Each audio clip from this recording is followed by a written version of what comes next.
الحمدللہ رب العالمین والصلاة والسلام علی سید الانبیاء والمرسلین اما بعد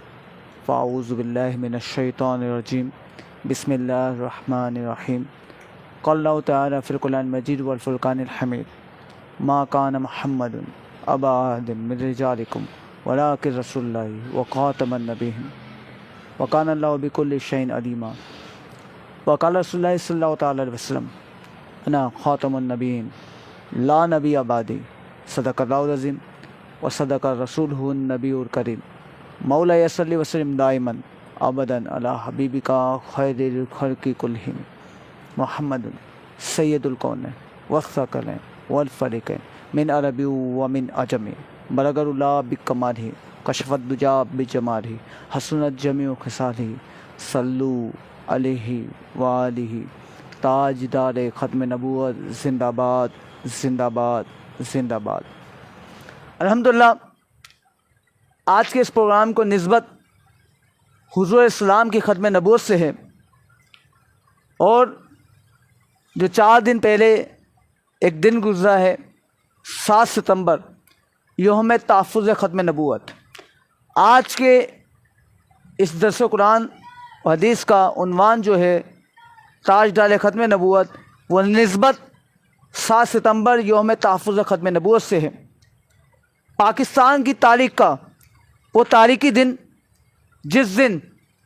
ان منکرین ختم نبوت کو، وہ لوگ جو حضور اسلام کی ختم نبوت کا انکار کرتے ہیں،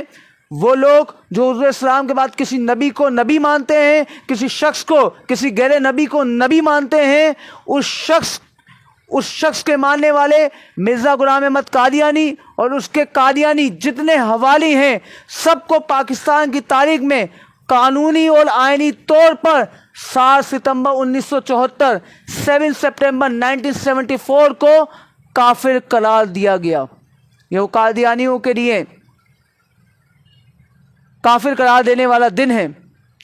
جو لوگ حضور اسلام کی ختم نبوت کے منکر تھے۔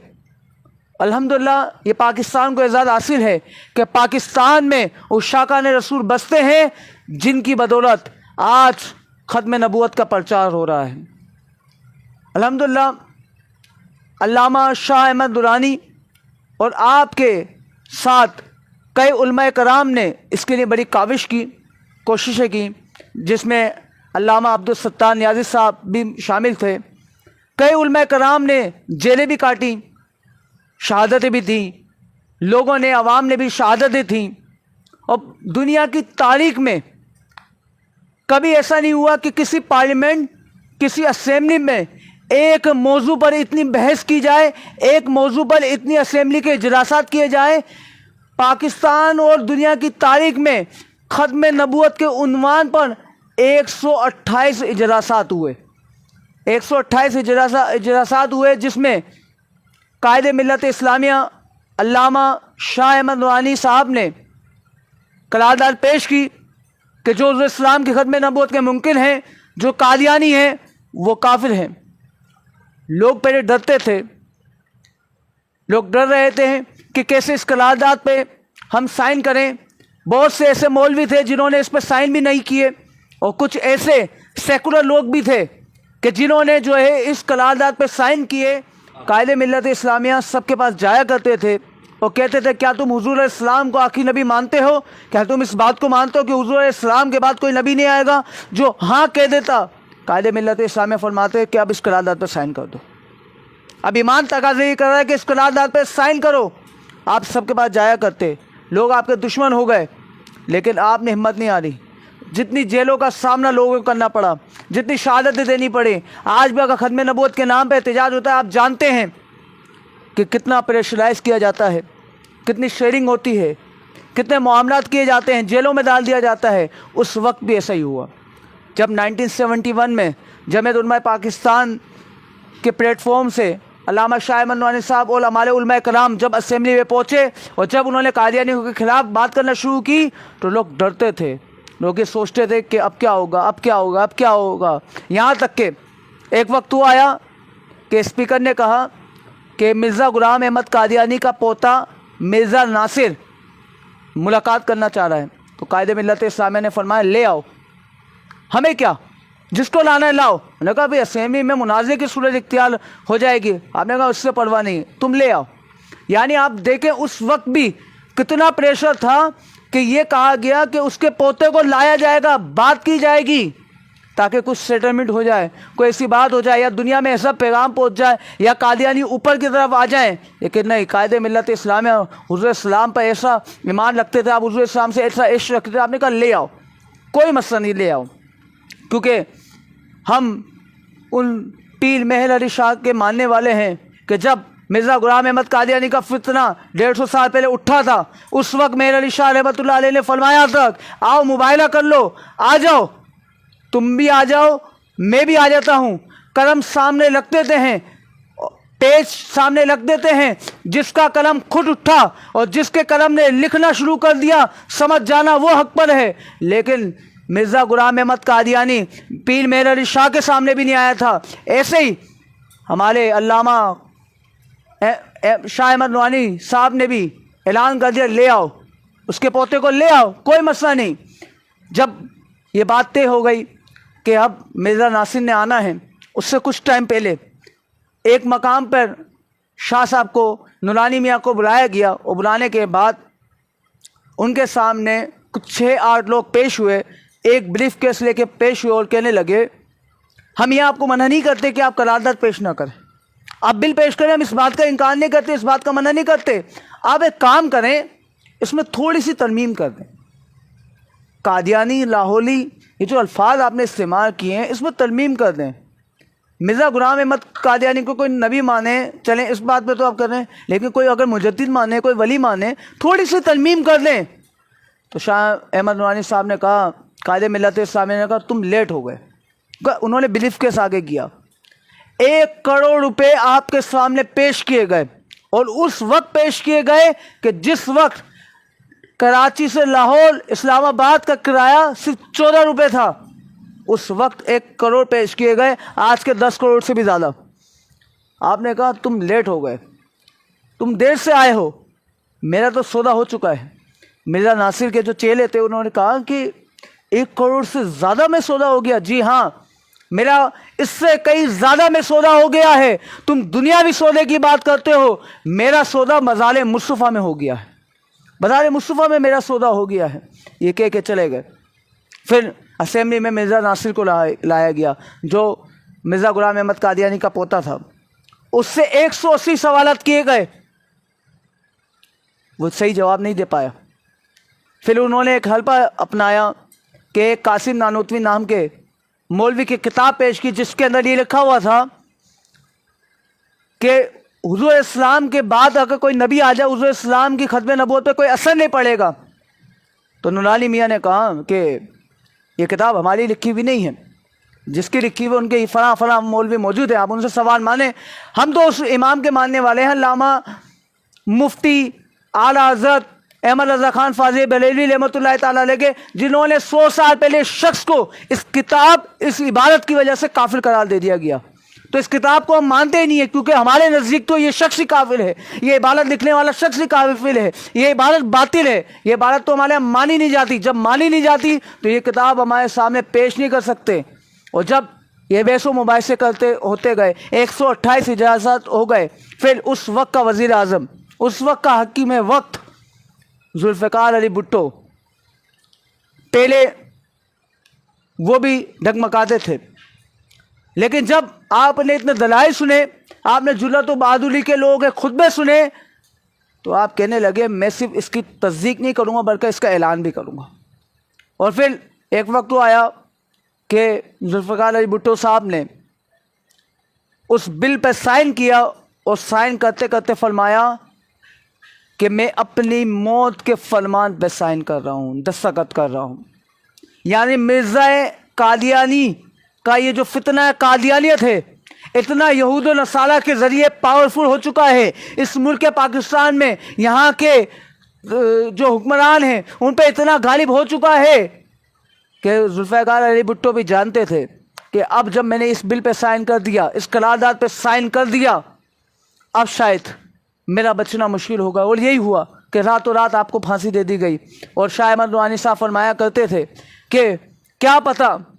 ذوالفقار علی بھٹو کی اس بل پر سائن کرنے کی وجہ سے اللہ بخشش فرما دے۔ تو 7 ستمبر کو ملک پاکستان میں یہ قرارداد پیش کی گئی کہ قادیانی کافر ہیں۔ اب قادیانی اپنی عبادت گاہ کو مسجد نہیں کہہ سکتے، قادیانی اپنی عبادت گاہ پہ مینار نہیں بنا سکتے، قادیانی کھلم کھلا اپنے دین کا پرچار نہیں کر سکتے۔ اور یاد رکھیے گا یہ فتنہ ہے قادیانیت جو ہے یہود و نصارہ سے بھی بڑا فتنہ ہے۔ یہودی اپنے آپ کو کافر کہتا ہے نا، یہودی کافر کلیئر ہے، عیسائی کافر کلیئر ہے، ہندو کافر کلیئر ہے، لیکن یہ اتنے بدبخت ہیں، ہمارے ساتھ لیتے ہیں، ہمارے جیسے نام لگتے ہیں، اپنے آپ کو مسلمان کہتے ہیں، اور ہمارے لوگوں کے درمیان لے کر ہمارے لوگوں کے عقیدوں کو برباد کرتے ہیں، خراب کرتے ہیں۔ یہ اس سے بڑا فتنہ ہے، کیونکہ یہ اپنے آپ کو مسلمان تصور کرتے ہیں، یہ ہمارے ساتھ رہتے ہیں، ہمیں معلوم نہیں ہوتا، یہ ہمارے ساتھ کھاتے ہیں، ہمیں معلوم نہیں ہوتا۔ تو یاد رکھیں کہ 7 ستمبر کا پیغام ہم نے گھر گھر پہنچانا ہے، لوگوں تک پہنچانا ہے، اور لوگوں کو اویئرنیس دینی ہے کہ حضور علیہ السلام کے بعد اب کوئی نبی نہیں آئے گا، کیونکہ رب تعالیٰ نے قرآن پاک میں ارشاد فرما دیا ما کان محمد، اللہ نے فرمایا حضور علیہ السلام محمد صلی اللہ علیہ وسلم نہیں ہے، کیا نہیں ہے، ابا احد من رجالکم، تم میں سے کسی مردوں کے باپ نہیں ہیں، ولکن رسول اللہ، وہ تو اللہ کے رسول ہے، وخاتم النبیین، اور نبیوں میں آخر میں آنے والے ہیں، آخری نبی ہیں۔ رب نے فرما دیا کہ وہ آخری نبی ہیں، اور پھر حضور صلی اللہ علیہ وسلم نے فرمایا انا خاتم النبیین، میں آخری نبی ہوں۔ اور کوئی یہ کہے کہ جس نے یہ عبارت لکھی کہ حضور السلام کے بعد کوئی نبی آ جائے، حضور السلام کی ختم نبوت پہ فرق نہیں پڑتا،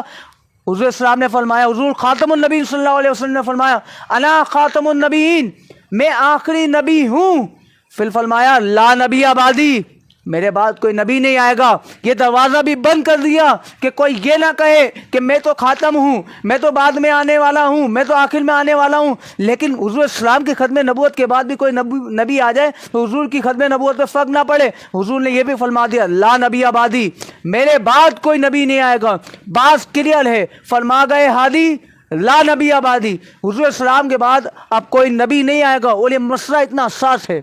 اتنا حساس ہے کہ جب حضور السلام نے بظاہر دنیا سے پردہ فرمایا، اب امیر المومنین خلیفہ اول حضرت ابو بکر صدیق رضی اللہ عنہ نے خلافت کا منصب سنبھالا، ابھی حالات بڑے خراب ہیں، ابھی حضور السلام نے پردہ فرمایا ہے، صحابہ کرام صحابیات بڑی بے چین ہیں، بڑا دکھ کا سامنا کرنا پڑ رہا ہے، قیامت صغریٰ ان کے سینوں پہ اتر چکی ہے۔ اس وقت مسیلمہ بن کذاب نے جب جھوٹی نبوت کا دعویٰ کیا،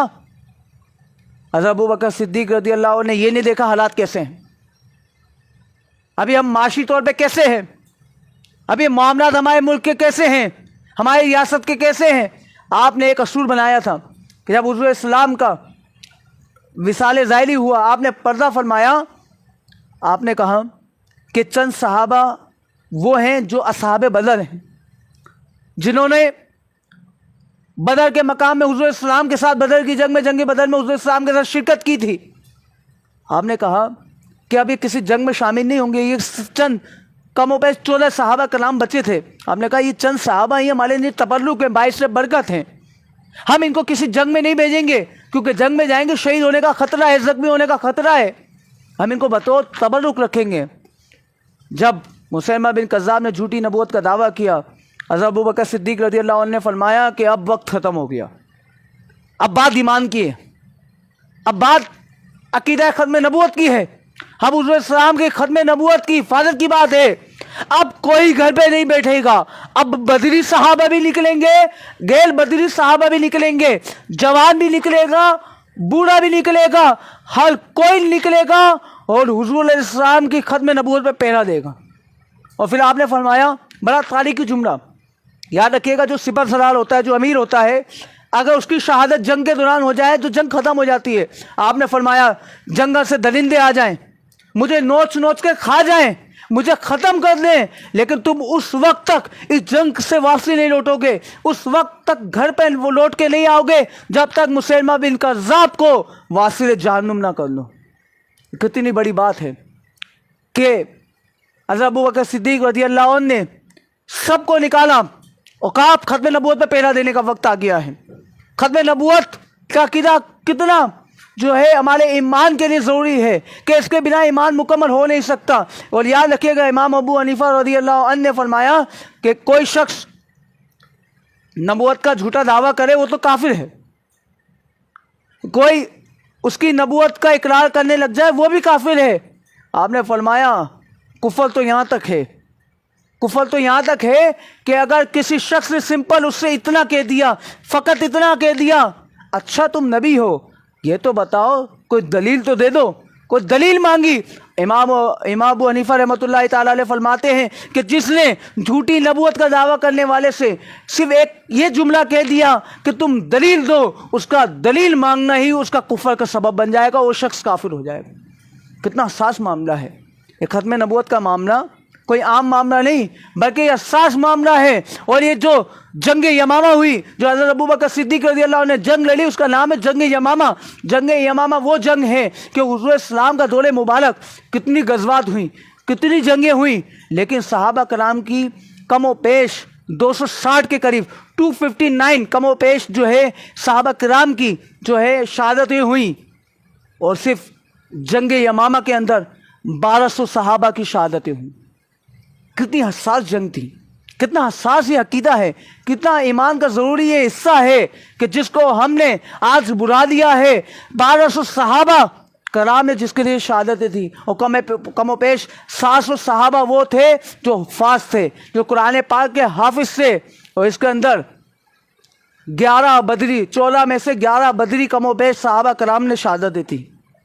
جن کو بطور تبرک حضرت ابوبکر صدیق نے روکا تھا، لیکن جب ختم نبوت کا معاملہ ہوا تو ان بدری صحابہ نے بھی شہادتیں نوش کی۔ اور اس کے علاوہ آپ کو معلوم ہے حضرت سالم رضی اللہ عنہ، آپ وہ صحابی ہیں کہ جب آپ کا حضور السلام نے قرآن پاک سنا، حضور السلام نے دعا فرمائی، اے اللہ تیرا شکر ہے کہ میری امت میں حضرت سالم جیسے لوگ بھی موجود ہیں، انہوں نے بھی اس جنگ میں شہادت دی۔ حضرت ابو دجانہ رضی اللہ عنہ جو محافظ نبی ہیں، جو حضور اسلام کی جنگ میں حفاظت فرما رہے ہیں، کبھی آگے جا رہے ہیں کبھی پیچھے جا رہے ہیں، حضور اسلام کی حفاظت کرتے ہوئے تیر کھا رہے ہیں، وہ ابو دجانہ رضی اللہ عنہ نے بھی اسی جنگ یمامہ میں شہادت نوش فرمائی۔ تو یہ جنگ کتنی عظیم جنگ تھی کہ 1200 صحابہ نے اس میں شہادت دی۔ پیغام یہ تھا کہ ختم نبوت کا معاملہ آتا ہے کو بدری صحابہ باہر آ جاتے ہیں، بوڑھا بھی نکل آتا ہے، جوان بھی نکل آتا ہے، تو اس میں ہمیشہ ہمیں پیرا دینا ہے۔ یہ کوئی عام نبوت کا معاملہ نہیں، یہ عام جو ہے عقیدہ نبوت نہیں، بلکہ یہ عقیدہ ختم نبوت ہے کہ حضور اسلام بس آخری نبی ہیں، اب اس کے بعد کوئی بات ہو نہیں سکتی، حضور آ گئے بس بات ختم۔ اور اللہ نے فرما دیا کہ دین اسلام کو اللہ نے چن لیا ہے، اور دین اسلام کو اللہ نے مکمل کر دیا۔ اب جب دین مکمل، اب کسی نبی کی ضرورت نہیں، اب لا نبی آبادی، اب حضور اسلام کے بعد کوئی نبی نہیں آئے گا، اب حضور اسلام بس آخری نبی ہیں۔ اور ہمیں حضور اسلام کی ختم نبوت پہ ہمیشہ پیرا دینا ہے، لوگوں تک یہ پیغام پہنچانا ہے کہ ختم نبوت یعنی حضور اسلام کے بعد اب کوئی نبی نہیں آئے گا، یہ عقیدہ ہمارے ایمان کا حصہ ہے، ہر شخص کو یہ معلوم ہونا چاہیے۔ اور اگر اس کے دماغ میں یہ بات آ جائے کہ حضور اسلام کی ختم نبوت کے بعد اگر کوئی نبی آ جائے یا حضور اسلام کے بعد کوئی نبی آ جائے اس سے کیا فرق پڑتا ہے، تو یاد رکھیں وہ کفر کر بیٹھا، وہ کافر ہو گیا۔ اس کے ایمان کو بچائے، لوگوں تک یہ پیغام پہنچائے کہ ختم نبوت کا معاملہ بڑا حساس ہے، کہ کبھی 9 کلاس کی انگلش سے ختم نبوت کی لائن ہٹا دی جاتی ہے، کبھی حج کے بل سے ختم نبوت کی لائن ہٹا دی جاتی ہے، کبھی آئین میں ترمیم کرنے کی کوشش کی جا سکتی ہے۔ یاد رکھیں کہ ابھی 50 سال نہیں گزرے ختم نبوت کے اس بل پر، قادی علی کو کافر قرار دینے والے بل پر کتنی ترمیم کے لیے سازشیں کی جا چکی ہے، کتنے فنڈ آ چکے ہیں۔ یاد رکھیں اگر مسلمان جاگ گئے اور جاگ اٹھے اگر مسلمان، تو پھر انشاءاللہ کوئی بھی ختم نبوت کے قانون میں، کوئی بھی ختم نبوت کے آئین میں کوئی بھی ترمیم نہیں کر سکے گا۔ لیکن اس کے لیے آپ کو اور ہمیں جاگنا پڑے گا، اور اس کے لیے ہم سلام پیش کرتے ہیں علامہ حافظ خادم حسین رضوی رحمۃ اللہ تعالیٰ علیہ کی ذات پاک پر، کہ جنہوں نے یہ 2-4 سال 5 سال کے اندر یہ ماحول بنا دیا کہ انشاءاللہ نہ پاکستان میں کوئی گستاخ رسول رہ سکتا ہے، نہ ختم نبوت کا منکر رہ سکتا ہے، اور نہ ختم نبوت کے قانون پر، آئین پر کوئی حملہ کر سکتا ہے۔ اللہ کا فضل و کرم ہے اس پاکستان پر، ہم نے دیکھا کہ جب ختم نبوت پر پیرا دینے کی بات آئی، اللہ نے اس پاکستان کی سرزمین پر علامہ شاہ احمد نورانی جیسے اللہ نے اپنے ولی کو بھیجا۔ اور علامہ شاہ احمد نورانی صاحب کون ہیں؟ میں یہاں پہ ایک اور بات کہوں کہ جنگ یمامہ میں حضور کی ختم نبوت پہلا حضرت ابو بکر صدیق نے دیا، اور 1400 سال بعد آپ کی نسل پاک میں سے جب ختم نبوت پر حملہ ہوا، فتنہ قادیانیت پھیلا، تو علامہ شاہ احمد نورانی صدیقی جو حضرت ابو بکر صدیق کے نسب سے تعلق رکھتے ہیں، آپ کو اللہ نے چنا اور آپ نے ختم نبوت پہ پھیلا دیا۔ الحمدللہ ہم اس دور میں جی رہے ہیں جہاں علامہ حافظ خادم حسین رضوی رحمۃ اللہ تعالیٰ علیہ نے ختم نبوت پہ پیرا دینا سکھا دیا، اور یہ بتا دیا کہ جو حضور اسلام کی ختم نبوت کے لیے نکلتا ہے وہ مر کے بھی نہیں مرتا، لوگ مر جاتے ہیں وہ جیتا رہتا ہے، وہ زندہ رہتا ہے۔ تو آئے یہ وقت ہے ختم نبوت پہ پیرا دیتے ہیں، آئے یہ وقت ہے کہ لوگوں تک یہ پیغام دیتے ہیں کہ بس حضور اسلام کی ختم نبوت پہ کوئی کمپرومائز نہیں، عقیدہ ختم نبوت پہ کوئی کمپرومائز نہیں۔ ہم جس طریقے سے اپنی برتھ ڈے کو یاد رکھتے ہیں، اپنی سالگرہ کو یاد رکھیں، اسی طرح ہمیں 7 ستمبر کو بھی یاد رکھنا ہے، اور ہر 7 ستمبر کو ہم نے یوم تحفظ ختم نبوت منانا ہے۔ جیسے آج بزم عثمان غنی کے اس پلیٹ فارم سے یوم تحفظ ختم نبوت منایا جا رہا ہے، تاجدار ختم نبوت کانفرنس منعقد کی گئی ہے۔ پیغام یہی ہے کہ حضور اسلام کی ختم نبوت کے بعد اب کچھ نہیں ہے، حضور آ گئے، اب بات ختم۔ تمام نبیوں کے بعد دوسرے نبی کی نبوت، ہمارے پیارے نبی کے بعد ختم نبوت، ختم نبوت۔ بس یہی ہمارا پیغام ہے، یہی لوگوں تک پیغام پہنچانا ہے کہ حضور آ گئے، اب بات ختم۔ لا نبی آبادی، فرمان نبی ہادی، لا نبی آبادی۔ اب اللہ نے فرما دیا، حضور نے فرما دیا، اب کوئی نبی نہیں آ سکتا۔ کوئی نبوت کا جتنا دعویٰ کر دے، سورج ہاتھ میں رکھ کے دکھا دے، جتنا دعویٰ کر لے، جو چاہے شعبدے بازی کر دے، کوئی کہے میں نبی ہوں، نہیں، اب ہم مان نہیں سکتے، کیونکہ لا نبی آبادی، میرے نبی کے بعد کوئی نبی آ نہیں سکتا۔ تاجدار ختم نبوت زندہ باد، زندہ باد، زندہ باد۔